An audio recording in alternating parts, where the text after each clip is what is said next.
Thank you so much. For the brevity, I actually wrote some notes, so I will read. But I wanted to open up with the 3 points. The first one is that I wanted to explain why Ukraine was able to withstand the Russian aggression in the first place for the past 3 years. Now, the world leaders were expecting Ukraine to fold in 3 days. We've heard those conversations. Now Ukraine is 3 years into fighting, and Kyiv stands, Ukraine stands, and it comes with a tremendous price.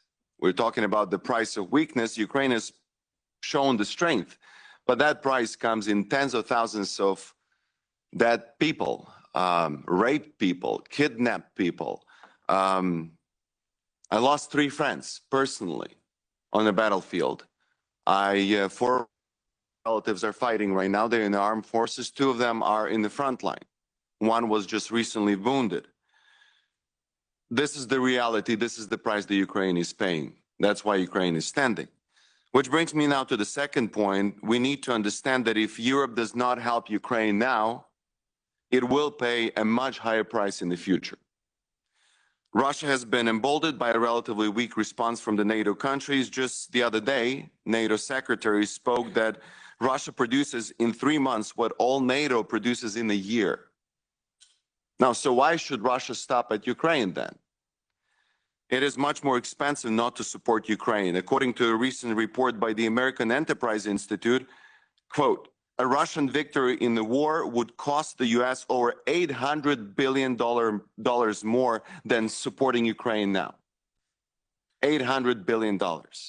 The Kiel Institute in Germany has calculated that, quote, halting aid to Ukraine would result in economic costs for Germany over the next years that are 10 to 20 times greater than those associated with maintaining current military support levels. So we have only 2 NATO countries and we're already at $1 trillion. This is the price of weakness, as the title of the conference suggests. Finally, this brings me to my last point. What should we do next? We must show strength and we must pay the price. I'm talking about the European countries and the European Union. Currently, we're giving Ukraine just enough to not to be obliterated by Russia. What can we do? Well, here's one policy. We have approved $35 billion loans from the Russian assets that we can charge the revenue from the frozen Russian assets. How about we confiscate these Russian assets completely and use the proceedings, the $300 billion or so, to support Ukraine permanently? And that would be a really good step forward. We need to set the precedent. I know that a lot of parliamentaries and people are afraid that if we do that, then this will cause some avalanche effect. But we need to show that this is not okay to invade an independent country, and it has to be very costly. Another one is that we need to really seriously to think about our defense budgets. I mean, it's embarrassing that North Korea alone can provide more shells than all the NATO countries combined. I mean, this is just embarrassing. Finally, we need to impose stronger sanctions on Russia and those who collaborate with Russia.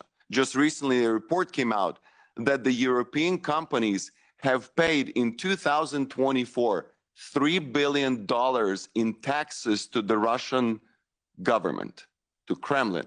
Where do you think Russia is using those $3 billion? To kill us, literally.